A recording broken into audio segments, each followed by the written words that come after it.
Welcome to doctor Maithili's music therapy channel. இன்றைய பதிவிலையும் mental hygiene and positive thinking என்ற தலைப்பில் சில செய்திகளை நம்ம பகிர்ந்துக்கலாம். மன தூய்மை என்பது தொடர்ந்து பழக்கத்தில் இருக்க வேண்டியது, பழக்கத்தில் கை கொள்ள வேண்டியது.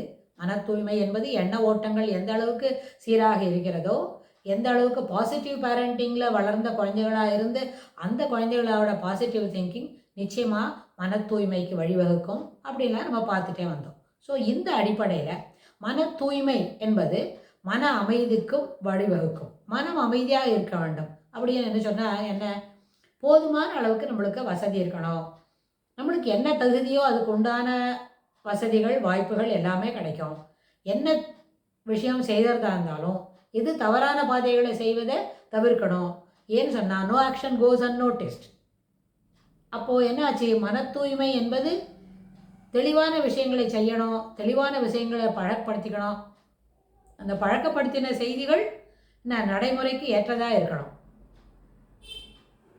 மன அமைதின்னு என்ன, பணம் சம்பாதிக்கிறது அப்படின்னு நினைக்கிறோம். பணத்து மேலே இருக்கணுமா, வெல்த் அக்குமுலேட் பண்ணிக்கணுமா? யாராக இருந்தாலும் ஒரு நாளைக்கு இவ்வளோதான், ஒரு அளவு தான் சாப்பிட முடியும். பொருளோ பொண்ணோ இருந்தாலும், இல்லை சாப்பாடு இல்லாமல் டிஃபன் போல் சாப்பிட்றதா இருந்தாலும், நொறுக்கு தீனி சாப்பிட்றதா இருந்தாலும் எல்லாத்துக்கும் ஒரு அளவு தான் இருக்கும். எவ்வளோ பெரிய வசதி இருக்கிறவராக இருந்தாலும் அவங்களோட வயரோட அளவு சின்னதாக தான் இருக்கும். அதுக்கு தகுந்த மாதிரி தான் சாப்பிட முடியும். ஸோ அப்போ அது ஒருவேளை நம்ம சாதாரணமாக நம்ம வீட்டில் சாப்பிட்டா அது 10 ரூபாயில் முடியும்னு சொன்னால், ஒரு பெரிய கடையில் போய் வெளியில் இருக்கிற ஒரு 5 ஸ்டார் ஹோட்டலில், ஒரு இன்னும் கொஞ்சம் 7 ஸ்டார் ஹோட்டலில் சாப்பிட்டா அது விலை அதிகமாக இருக்கும். பட் நம்மளே தயார் பண்ணி சாப்பிட்றதும் அது உணவு வகையில் ஒன்று தான். அது தயார் பண்ணுற இடம், கொண்டு வந்து வைக்கிற இடம், உட்காந்து சாப்பிட்ற இடம், அதுக்கு தகுந்த மாதிரி அதனோட கனபரிமாணம், அதாவது விலையோட தரம் கூடிக்கிட்டே இருக்கும். அதனால் காஃபி நம்ம வீட்டில் சாப்பிட்டா இந்த விலை, இதுவே ஒரு 7 ஸ்டார் ஹோட்டலில் போய் சாப்பிட்டா வேறு விலை. ஆனால் அதுக்கு என்ன அவசியமா, நம்ம வீட்டில் நம்மளே சாப்பிடலாம். நம்ம வந்து மிடில் கிளாஸில் யோசிக்கிறோம். சிலவங்க வந்து காஃபினாலே யாரானு தான் கொண்டு தரணும், தானே தயார் பண்ண மாட்டாங்க. ஸோ இதெல்லாம் பழக்க நடத்தையில் வரக்கூடிய மாறுதல்கள். இதனால் பணம் என்பது சொல்கிறது தேவைக்கு ஏற்ப இருந்தால் போகிறோம்னு நினைக்கணுமே தவிர, வெல்த் அக்குமுலேட் பண்ணோம், ஒருத்தரை 100 கோடி ஏமாற்றிட்டேன் அப்படின்னு. ஆனால் உண்மையில் இறைவனுடைய அருளில் நம்மளுதுன்ற பணம் அது வந்து கோடியில் இருந்தாலும் லட்சத்தில் இருந்தாலும், அதாவது 6 டிஜிட்ஸில் இருந்தாலும் 7 டிஜிட்டில் இருந்தாலும் நம்மள்தான் இருந்தால், நம்ம உழைச்சி சம்பாதிச்சது நம்ம கையில் இருக்கணும். இல்லை நம்ம தகப்பனார் கொடுத்தது, இல்லை நம்ம பாட்டனார் கொடுத்தது அப்படின்னு சொல்லி வைத்து கொண்டிருந்தால், அதுலேருந்து ஒரே ஒரு சின்ன அணு கூட, சின்ன ஒரு 1.1 லெவல், அந்த லெவல் கூட யாராலையும் அதை எடுத்துட முடியாது, நம்மள்தான் இருந்தால். ஆனால் அது நம்மளுது இல்லை, இன்னொருத்தரோட காசு நம்ம ஏமாற்றி எடுத்திருக்கோம். இல்லாட்டி போனால் ஒரு சில ட்ரிக்குனால அது நம்ம கையில் வந்துடுதுன்னு சொன்னால், ஸோ கடவுள் என்ன பண்ணுவார், அதை 3 பங்காக உன்னிடமிருந்து அது எடுத்துக்கொள்ளப்படும். அது எப்போ எடுப்பாங்க, அந்த டைம் நம்மளுக்கு தெரியாது. ஆனால் நம்மளது இல்லாத காசை நம்மக்கிட்ட வந்ததுன்னா நிச்சயமாக அது ஏதான ஒரு நேரத்தில், நம்மளுக்கு ரொம்ப தேவையான நேரத்தில், நம்மளுக்கிட்ட பண தட்டுப்பாடு இருக்கும் வந்துடும் அப்படின்னா, அந்த மாதிரி நேரத்தில் 1க்கு 3 பங்காக அது நம்மிடமிருந்து வெளியே சென்று விடும். ஸோ அப்போ என்ன பண்ணுவோம், we are unable to bear it, we are unable to communicate.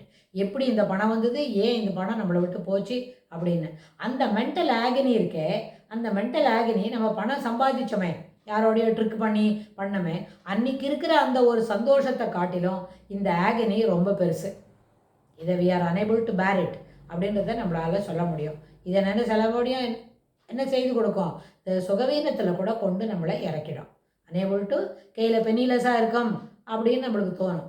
இல்லையே, நம்மளுக்கு மாதம் பிறந்தால் சம்பளம் வருது, செலவு பண்ணுறோம், அதெல்லாம் வேறு தான். ஆனால் அவங்க அதுபோல் உள்ள மனம் உள்ளவங்க என்ன நினைப்பாங்க, சாதாரண பணம் தேவைக்கு இருந்தால் போகிறோம்னு நினைக்காம they want accumulate wealth, எப்போவுமே சர்ப்ளஸாக காசு இருக்கணும் அப்படின்னு நினைப்பாங்க.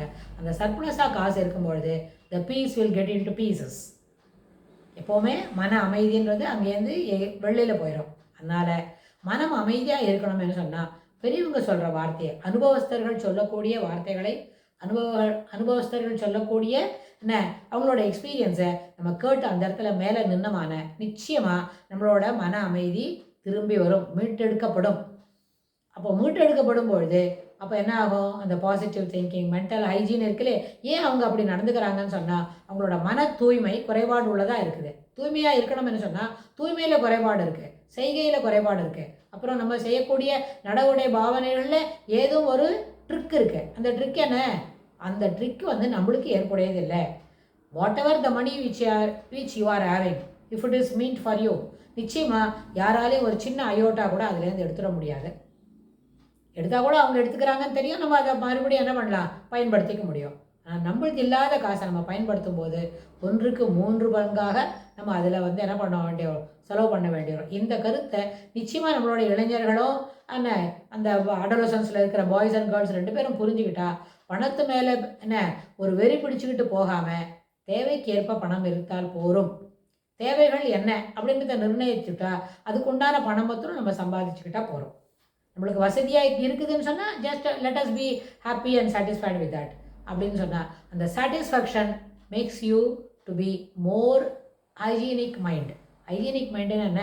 சுத்தமான மனம், தெளிவான எண்ண ஓட்டங்கள், எல்லோரும் இன்புற்று இருக்கவே நினைப்பது அல்லாமல் யாவன்றறியேன் பராபரமே அப்படின்னு இந்த வார்த்தைகளை நம்ம எப்போவுமே என்ன பண்ண முடியும், மனசுக்குள்ளே இருத்திக்கலாம், அதை பழக்கத்திலையும் கொண்டு வரலாம் அப்படின்னு சொல்லி இந்த பீஸ் ஆஃப் மைண்டை எப்படி நம்ம அனுபவிக்க முடியும்ன்ற சொல்லி தொடர்ந்து வரப்போகிற பகுதிகளில் பார்க்கலாம்.